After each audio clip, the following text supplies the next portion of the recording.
Hey everyone, Nancy Bechet, the teacher realtor, and with me today I have Dr. Paul from SoCal Elite Physical Therapy. Good morning, Dr. Paul. Good morning. How are you doing?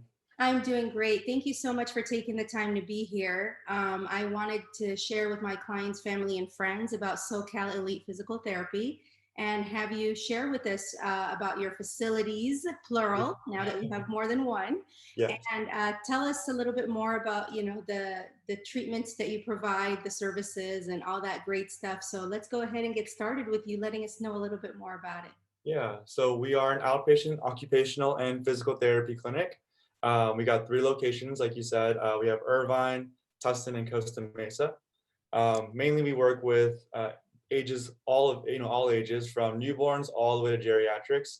So I think the youngest patient I've treated in the clinic was about 30 days old. An oldest patient in the clinic, close to the 100 range, Amazing. 98, 99, I think. So we really do see the lifespan here.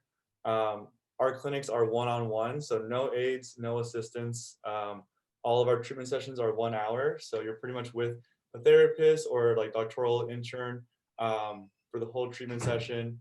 And the biggest difference between that and other clinics that may not have that is that if you come in and your body's hurting from doing an exercise or an activity that we've asked for you to do, Mhm. we can make little tweaks and adjustments on the spot because of our education, rather than back in the day when I was an undergrad student, trying to be a PT or an OT.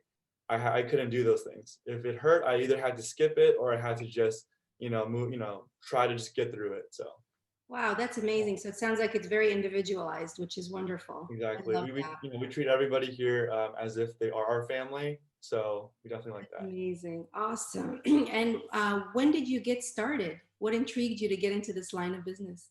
Yeah, so it started off a long time ago. I think, like any kid, we have dreams, but then also as you get older, I still want to be in the NBA, but I've kind of figured that, it's kind of out of reach. But it started off with like my own family health problems, actually, from my dad's. My dad passed from a heart attack, actually. So I always wanted to be in the health system, try to be a part of it versus, do something different. And then my grandma had passed after falling, actually, in her 60s. And as a high school student at the time, I felt so helpless and also useless, in the whole the scenario. But knowing what I know now, there's so many ways to prevent falls for elderly and all that stuff, and also be in better health and get checked regularly. So with those two huge incidences in my lifetime, along with my own like minor sports injuries, I knew I wanted to be in the health system. Didn't know exactly what it was going to be like, but that was kind of the major turning point for me to, other than the fact that I wasn't going to be good enough for the NBA, I was like, with my family, I should probably try to be in the health system. And so, started off with trying to be a pharmacist or something like that. But I wanted more interaction. I wanted to really get to know people on like a deeper level. Right. But then so I found physical therapy from going through little ankle sprains and stuff myself. Um, and during the internships, I loved that I got to talk to all these patients and get to know them. But what I found that was sort of broken, or I guess not, I guess was kind of a problem, was that the therapists who actually have all this knowledge only got about 5 to maybe 20 minutes with the patient. Right. And so, that's why I wanted to just do it better. It wasn't going to be perfect. There's no perfect in this world, but I just knew that I wanted to try to be a better solution for other people, um, and also try to make it as affordable as possible. And, with that said, there's always going to be problems with that if you got to keep the lights on and stuff like that. But with a single mom growing up, I always wanted the best treatment possible for the community, regardless of your financial level. So Mhm. That's yeah. amazing. Love it. Any challenges along the way in becoming a business owner? Other than the pandemic, yeah. So I mean, within the first year of the of opening, when I opened up in April of 2019, that March of 2020, we really locked down. So that was, I think, a huge thing being a first year business owner Wow. plus the pandemic. So to to even have growth during this time was unheard of for myself. But I think the biggest challenges that I see is balance. And when I think of balance, the typical is like work-life balance. But once you're in it, I feel like there's balances of emotion, of finances, of personal growth. There's a lot of things you're trying You to have to balance. be all in, all in. Yeah, all in, and not just yourself, but your significant other or people around you.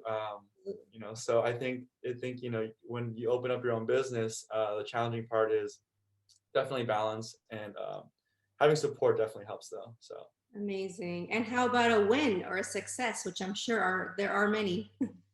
yeah, there's tons of wins, but I think the biggest thing that I've learned, actually, one of my business partner early on when I first opened up, had told me like you're gonna beat yourself up, you're gonna have so many losses, or like that's what you only see your losses every night, every day, and because you're always trying to be better. But he said every night try to find one thing you did right and just go to sleep on that, because there'll be thousands of things I did wrong that day.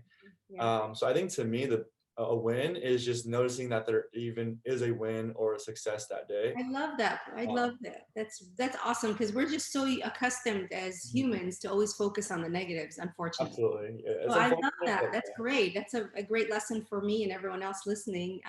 That we definitely need to change it around, turn it around and we do. focus on. There are many wins once we really look closely. That's amazing. Yeah, there's I so love many that. wins, and I think it's, when someone says, "How's your day?" It could always be worse. So I got to enjoy kind of I how love it is right now. So Oh, that's amazing. Such great inspiration there. Awesome. All right. Well, again, thank you so much for everything that you're doing out there. And I just really wanted to put the spotlight on you and your locations and the services that you provide because I think it's phenomenal what you have achieved in such a short period of time and how a great of an impact you're making on others out there that are going through injuries or different pain sure. experiences. So thank you for what you do. And if you don't mind, can you just share with us how people can reach you and if you Yeah, are on Facebook or Instagram, if you have a website, any way at all that yeah, we can of get a course. hold of you? Our website is, just SoCal Elite Physical Therapy.com. Instagram is just SoCal Elite Physical Therapy. I think we follow each other on Instagram, so I think your followers could just search us on your your following or followers. Or they can call us at 949-590-9350. We're always doing, little 15 to, minute consults for free. Oh, that's And wonderful. if people have questions on insurances or costs, they can always call us and we can have our front office look into it to see what the cost would be prior to their first visit, so they Oh, can that's feel more very comfortable helpful. with coming in. Yeah, absolutely. Very, very cool. Well, thank you again, Dr. Paul, and we really appreciate all you're doing out there. Keep up the Thank you so amazing much. work. You Thank too. you Thank so you. much.